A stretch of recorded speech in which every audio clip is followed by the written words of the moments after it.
দিদি ভাইয়ের হাতে রাখি পরিয়ে দেয়। ভাই খুশিতে দেখছিল। দিদি বলে, কিরে আমাকে প্রণাম কর। ভাই প্রণাম করতে ঝুঁকে আর দিদি পিঠে কয়েকটা চাটি মেরে বলে, দীর্ঘজীবী হ। ভাই বোনের এই মিষ্টি খুনসুটি জামাইবাবু ক্যামেরায় রেকর্ড করছিল।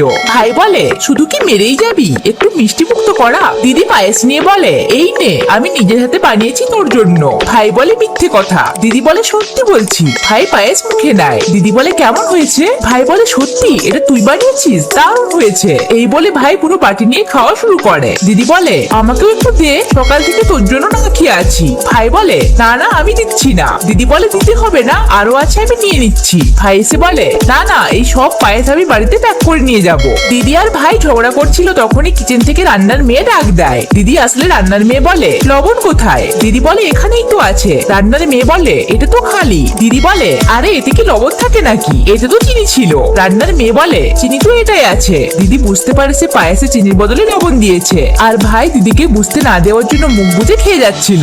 এরপর দিদি ভাইয়ের কাছে এসে পায়েস চেক করে দেখে লবণে পিস একদম। দিদি ভাইয়ের দিকে তাকিয়ে ইমোশনাল হয়ে যায় আর ভাইকে জড়িয়ে ধরে দিদি কাঁদতে